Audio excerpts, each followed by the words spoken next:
I'll never forget the way she said it, calm, almost rehearsed. My friends come first. You come second. They'll still be here when you're gone. And just like that, something inside me went silent. I didn't argue. I didn't beg. That night, I simply disappeared. For 2 years, I'd believed Chloe and I were building a real future together, late night talks about our goals, whispered plans for vacations we'd never take. But apparently, I was just a recurring guest star in the drama series that was her friend group. The breaking point landed on what should have been one of the happiest nights of my life. That morning I'd gotten the call, my promotion was official. Senior veterinary technician at the animal hospital. 3 years of night classes, extra certifications, hands-on training, all of it had finally paid off. My raise was $6,000, but the real prize was the chance to do more surgical work, the thing I'd dreamed of since walking out of community college with a shaky diploma and a head full of ambition. I wanted to celebrate. I made a reservation at the Italian place we'd been talking about for months, 7 p.m., 2 seats by the window. I even splurged on a bottle of wine I couldn't really afford, hoping she'd smile and say it tasted like victory. But when I called Chloe to confirm, she breezily told me she couldn't make it. Karaoke night. The inner circle. She said it like that explained everything. Zoe, Mason, Riley, Quinn, and Chloe. 5 adults in their late 20s who treated Thursday karaoke like it was some sacred rite of passage. Color-coded calendars, group chats with emergency protocols in case someone ran late. I'd watched them spend entire dinners planning the next dinner while ignoring the one in front of them. I stood there in the break room at work, still in scrubs that smelled of antiseptic and dog shampoo, holding my phone like it had burned me.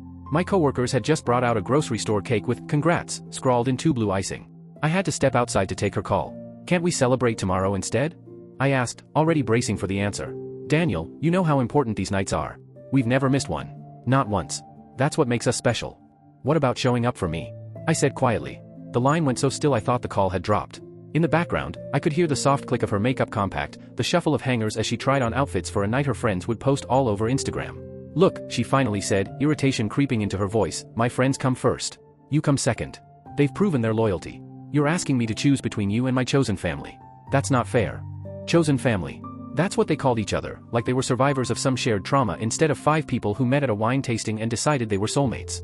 They even had matching tattoos, tiny circles on their wrists from a weekend trip to Portland they documented with a hashtag campaign. "I'm not asking you to choose," I said, staring through the break room window at Dr. Martinez examining a golden retriever in room 3. "I'm asking you to care that something good happened to me." "I do care," she said quickly, "but Daniel, this is just one dinner. Karaoke only happens once a week. If I miss it, I'm letting down 4 people instead of just one." Just one. That's how she saw me. Not her boyfriend of 2 years. Just one person, easier to disappoint than 4 friends with matching tattoos. When I got home that night, the apartment smelled like her expensive perfume. Glitter clung to the carpet. She'd already gone. On the counter was a stack of bright yellow t-shirts for their upcoming camping trip, Inner Circle Forever, splashed across the front in rainbow letters, their names printed on the back. 5 shirts at $32 each. That same weekend was my family reunion. I'd mentioned it, marked it on our shared calendar. She'd remembered to spend $160 on matching outfits for her friends but somehow forgot about my family entirely. I stood there holding those ridiculous shirts, thinking about how she was investing in people who might not even remember her name in 5 years while ignoring the one person who actually loved her right now. That's when it hit me. I wasn't just dating Chloe. I was dating her entire friend group. And I was losing that election every single day. The promotion dinner? I ate it alone. Take-out Chinese at the kitchen table. The bottle of wine I'd bought for us tasted like the most expensive drink I'd ever had, not because of the price, but because it was the moment I finally understood what I was worth to her. I didn't scream. I didn't plead. Instead, I did something that surprised even me. I started planning my exit. Methodically. Like prepping for a delicate surgery at work. The opportunity came when Chloe announced the Inner Circle's next big adventure, a 3-day music festival 2 hours away. Matching flower crowns, a rented RV, group selfies waiting to happen. She was practically vibrating with excitement, barely noticing when I mentioned I might visit my friend Trevor that weekend. I'd been saving from my new paycheck, and within days I'd secured a tiny studio across town, 450 square feet, a Murphy bed, a kitchen barely big enough to turn around in. But it was mine. More importantly, it was quiet. Moving became its own therapy. On my lunch breaks, I'd drive over with boxes, vintage medical textbooks, small electronics, the little things she never noticed. She was too busy planning outfits and group chat schedules to notice my life disappearing box by box. Trevor helped with the bigger stuff, my motorcycle I'd restored myself, the leather couch I'd bought secondhand and nursed back to life, my desk stacked with veterinary journals. "You sure about this, man?" he asked as we loaded the bike into his truck. "She doesn't even know you're leaving." "She made it pretty clear where I stand," I said, tightening the straps harder than necessary. "I'm just accepting the reality she already set." Trevor had seen this whole relationship unfold, watched me slowly fade from our own hangouts because Chloe always had an inner circle emergency. He'd stopped inviting me to weekend trips, he knew the answer would be the same. "What are you going to tell her?" he asked. "Nothing," I said, and realized I meant it. She told me they'd still be here when I'm gone. I'm just making her prediction come true. The night before their big festival trip, while Chloe was at Quinn's place for what she called festival prep, which, let's be honest, was just wine, selfies, and bohemian outfits, I was sealing the last box of my life with her. I moved quietly through the apartment, the glow of the lamp casting long shadows across walls that had never felt like mine anyway. On her dresser, next to a tangle of bracelets and a half-empty perfume bottle, I placed my key and a letter. It wasn't for her. It was for me. My one chance to say exactly what I thought without her rolling her eyes or turning it into a debate. I wrote, "Chloe, you were right about your friends being there when I'm gone. What you didn't see is that you taught me the difference between being wanted and being needed. And I finally understand that I want to be with someone who actually wants me back. I hope you and the inner circle find what you're looking for. Take care, Daniel." I signed my name, turned off the lights, and closed the door softly behind me. No drama. No speech. Just a quiet exit from an apartment that had always felt like a waiting room instead of a home. While they were loading up their rented RV the next morning, flower crowns, camping gear, enough snacks for a month-long expedition, I was sliding the last of my boxes into my tiny studio across town. 450 square feet of freedom. For the first time in 2 years, I woke up on a Saturday morning without checking my phone to see which group event I was supposed to orbit around. Instead, I brewed coffee in a kitchen the size of a closet. Sat on my leather couch. Opened a veterinary journal about new surgical techniques. Let the radio play whatever song it wanted. The quiet wasn't lonely. It was peace. It was me, finally hearing my own thoughts again. And that's when it hit me, leaving wasn't just about Chloe. It was about finding myself. The festival wrapped up on Sunday. By Monday, my phone looked like a bomb had gone off inside it. 17 missed calls. 12 voicemails. A string of texts that started confused, turned angry, and then, panicked. "Daniel, what is this? Call me back right now. This is insane. You can't just disappear like this. We need to talk." Then came the backup forces. Mason at 6:47 a.m. "Dude, what the hell? Chloe's a mess. You can't just abandon someone like this. Be a man and talk to her." Riley's message dripped with condescension. "This is so dramatic, Daniel. Everyone has relationship problems. You don't just run away. Come back and work this out like adults." Quinn went for the guilt trip. "You're destroying our whole group dynamic. Do you realize how selfish this is? Chloe hasn't stopped crying. Fix this. And Zoe? She went straight for character assassination. I always knew you were emotionally unavailable. Poor Chloe deserves so much better than someone who gives up the first time things get hard." Reading them all, it clicked. They'd held a meeting. They'd assigned roles. Mason to challenge my masculinity. Riley to shame me for being dramatic. Quinn to guilt me about the group. Zoe to attack my character. It was like watching a military operation unfold in my text messages. Almost impressive in its calculation, if it hadn't been aimed at me. The real escalation came when they figured out where I worked. Mason showed up at the animal hospital during my lunch break, storming into the lobby in expensive sneakers and mirrored sunglasses like he was about to negotiate a hostage release. "We need to talk," he announced to our receptionist, Jennifer, who blinked at him like he'd wandered in from another planet. "I'm here about Daniel's situation," he said loudly. I walked out of the break room and found him pacing by the cat adoption display. Dr. Martinez was watching from his office window, eyebrows raised. Our quiet clinic wasn't built for this kind of drama. "Mason, what are you doing here?" I asked, keeping my voice low. Clients sat in the waiting area with their pets, watching. "What am I doing here?" "What are you doing?" he snapped. "Disappearing like some kind of coward. Do you have any idea what you've done to Chloe? She's been crying for 3 days straight." "That's between me and her," I said evenly. "No, it's not just between you and her. You've destroyed our entire friend group. You think you can just walk away from people who care about you?" The irony almost made me laugh. These same people hadn't once asked how I was doing while I was slowly fading out of my own life. Now, suddenly, they cared. "I'm not walking away from anyone," I said. "I'm just not dating Chloe anymore." "This isn't how you break up with someone," Mason barked. "You don't just vanish. You don't leave cryptic letters. You sit down and have an adult conversation." "I tried having conversations for 2 years," I said quietly. She made it clear where I stood. "I'm just accepting what she already told me." Jennifer's hand hovered near the phone, probably ready to call security. Mason followed me outside, still lecturing me about proper breakup protocol and emotional maturity, totally oblivious to the fact that he was proving my point about their inability to respect boundaries. It didn't stop there. Riley started making fake profiles on dating apps, not to flirt, but to send me long paragraphs about how I was running away from real love and needed to stop being stubborn and prideful. Quinn began showing up at places I'd mentioned offhand, the coffee shop near work, the bookstore where I bought my journals, even the motorcycle repair shop. She'd pretend it was a coincidence, then launch into speeches about compromise and sacrifice. The most disturbing moment came when they figured out my new address. I came home after a grueling surgery to find gift bags hanging from my door handle, my coffee mug, a sweater, some DVDs I'd left at Chloe's place. Inside each bag was a handwritten note from a member of the inner circle explaining why I needed to come home. Zoe's note dripped with manipulation. "Daniel, I know I was harsh before, but that's because I care about you both so much. You and Chloe are meant to be together. Don't let pride destroy something beautiful." The building's security footage later showed me they'd been taking shifts. Riley at 6 a.m., Quinn at lunchtime. Mason at night. Documenting my schedule like amateur private investigators. The night I caught Zoe crouched outside my door at 2 a.m., trying to slip another note under the frame, something in me went cold. I contacted building security. Started documenting everything, photos, screenshots, timestamps. Because in that moment, I realized something chilling. I hadn't just left Chloe. I'd escaped an entire ecosystem of control I hadn't even seen clearly until I was out of it. And for the first time, the quiet in my little apartment felt less like a new chapter and more like survival. 2 weeks after my great escape, I honestly believed the worst of their campaign was behind me. I'd blocked numbers, muted group chats, and built myself a cocoon of peace. But I was wrong. Dead wrong. What came next felt less like a breakup and more like a full-scale intervention ambush. That night, I'd worked late at the hospital. One of our regulars had brought in her old German Shepherd after a routine surgery went sideways, and we'd spent hours stabilizing him. By the time I clocked out, I was exhausted, covered in dog hair and antiseptic, running on caffeine and adrenaline. All I wanted was a hot shower, leftover pizza, and silence. But when I pushed open the lobby door of my building, I froze. There they were. All 5 of them. The inner circle lined up like a bizarre welcoming committee from some reality show gone wrong. Chloe stood front and center, clutching a giant poster board covered in glitter, photos of us, and "Reasons We Belong Together" scrawled across the top in rainbow marker. Mason had his phone out, recording like this was a press conference. Later, I'd find out he'd been posting clips to their private Instagram under the tag #SaveDanielFromHimself. Riley was holding a bouquet of grocery store flowers like a peace offering. Quinn wore the same bright yellow "Inner Circle Forever" t-shirt from their camping trip, as if nostalgia might hypnotize me into submission. And Zoe stood slightly apart, arms crossed, scanning me like she was coordinating a hostage negotiation. "Daniel." Chloe's voice boomed off the marble walls. "We need to talk. All of us. As a family." I just stood there, stunned. Somehow they'd even talked Gary, our building manager, into letting them camp inside the lobby instead of waiting on the street.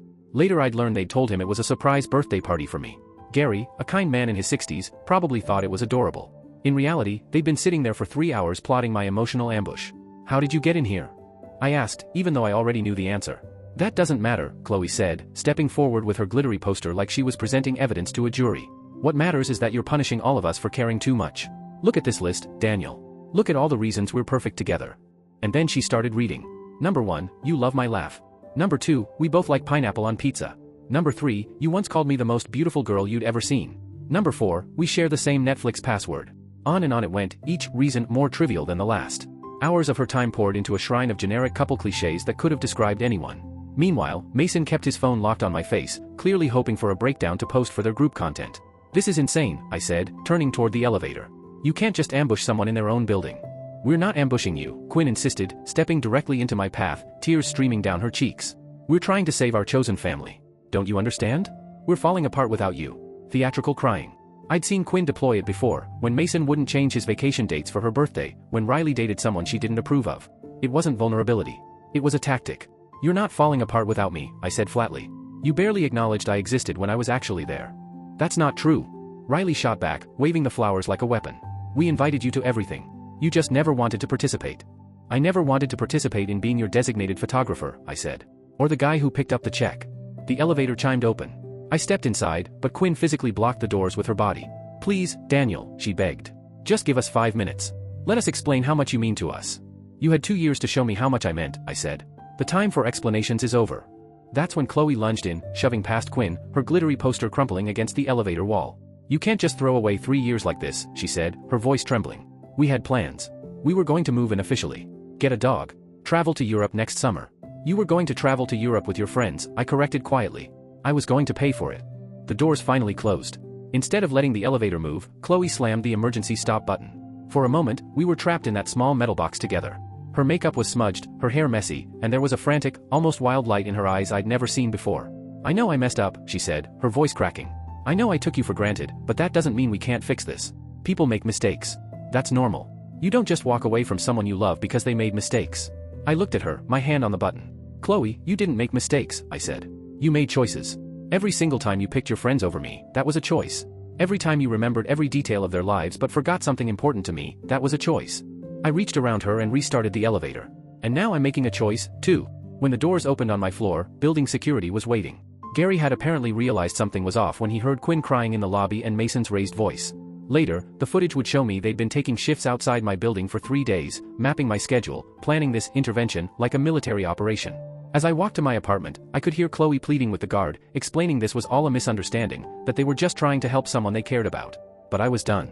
Done being someone's project. Done being cast as the villain in their group story just because I'd finally chosen myself. And for the first time, walking back into my little studio, I didn't feel guilty. I felt free. 3 months after my great escape, the universe started handing out the kind of poetic justice you can't script. and I had a front row seat. It was like watching karma roll a slow-motion bowling ball toward a set of glitter-covered pins. The first crack showed up in the most predictable way. Mason, Mr. Inner Circle Loyalty himself, landed a huge promotion at his marketing firm. The catch? It required him to relocate to Denver within 6 weeks. Any normal group of friends would have thrown him a party, popped champagne, maybe even pitched in for a goodbye gift.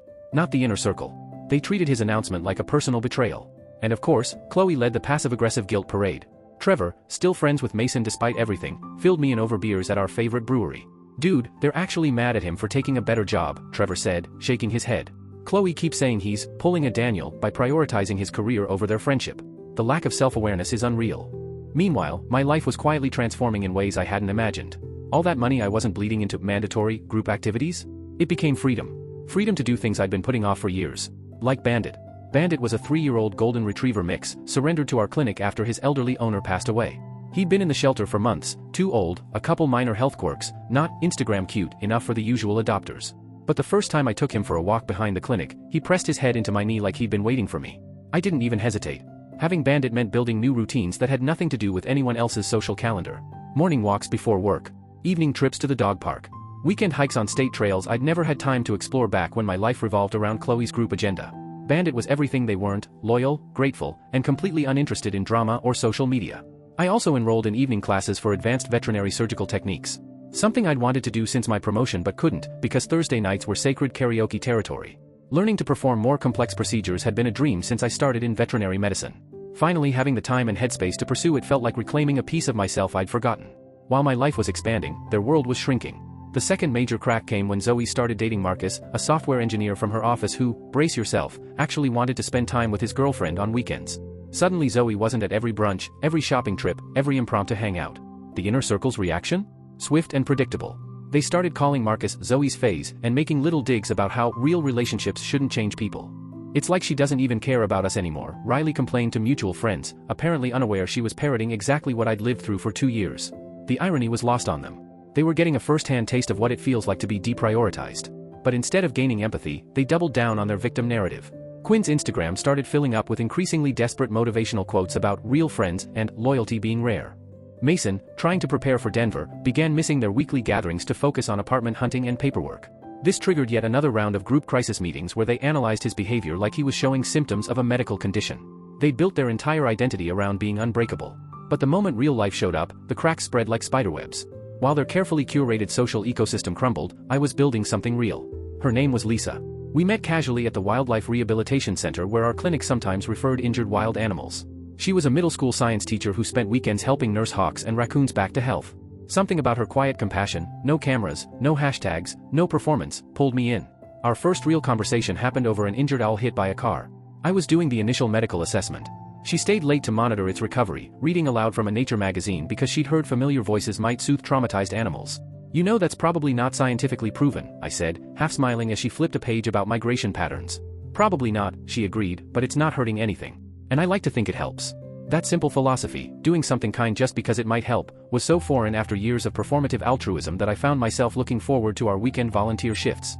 Lisa never asked me to choose between her and anyone else. She had her own life, her own friends, her own goals. Hiking trips, book clubs, staff gatherings, all without loyalty pledges or matching outfits. Being around her felt like breathing clean air after living in a crowded subway. Meanwhile, Chloe was sliding into what I can only describe as a desperate reconciliation phase. It started with 3 a.m. voice messages in late October. Long, rambling monologues that arrived while I slept and haunted me like ghosts in the morning. Daniel, I know you're probably asleep, but I can't stop thinking about what you said in the elevator. Her voice was softer now, slurred from wine. You were right about me making choices. Mason's moving to Denver. Zoe barely talks to us anymore. I keep thinking about how you tried to tell me this would happen. The messages grew longer. Sometimes 15 or 20 minutes of her narrating her evening routine, brushing her teeth, lying awake, dissecting our past like she was studying for a test she'd already failed. I was watching that show we used to like tonight, and I realized I don't even remember what you thought about the ending because I was always on my phone. That's not normal, is it? Her sudden self-awareness might have been touching if it hadn't taken losing me for her to develop it. But Chloe wasn't content with voice messages. She started showing up at places she'd never set foot in while we were together. Coffee shops she'd called boring before. The dog park where I took Bandit, always on the same bench with a perfect sightline to the entrance, pretending to scroll her phone while scanning for me. The same woman who once couldn't skip a Thursday karaoke night was now haunting quiet corners of my new life. And every time I saw her, sitting there like an echo of my old reality, it only confirmed one thing: walking away hadn't just been the right choice. It had been the only choice. The most surreal encounter of all happened in the least dramatic place imaginable, a veterinary supply store downtown. I was standing in the surgical aisle comparing suture materials when I heard it, the sound of someone crying. Not quiet, dignified tears, but loud, messy sobs echoing from the reptile section. And there she was. Chloe. She stood in front of a display of terrarium accessories, mascara streaked down her face, staring at ceramic water bowls like they held the secrets of the universe. When she noticed me, she gasped as if fate itself had conspired to bring us together. "Daniel," she whispered, like it was a miracle. "What are you doing here?" I held up a packet of sutures. "Buying supplies for work. What are you doing here?" "Oh, I was just looking around. Thinking about getting a pet. Maybe a gecko or something small." I almost laughed out loud. Chloe, the woman who'd spent 2 years complaining about pet hair on the couch, who wouldn't let me get a goldfish, was suddenly contemplating reptile ownership. She dabbed at her eyes. "I've been thinking a lot about responsibility lately. About taking care of something other than myself. I never realized how selfish I was until everyone started leaving. And then came the breakdown. The floodgates opened." She sobbed about Quinn starting grad school and barely answering texts. About Riley's new boyfriend. About Zoe disappearing into her relationship. "You were right about everything," she said, standing in the reptile aisle of all places. "I treated you like you were disposable, and now I'm watching everyone else do the same thing to me. The group's falling apart, and I finally understand how lonely you must have felt."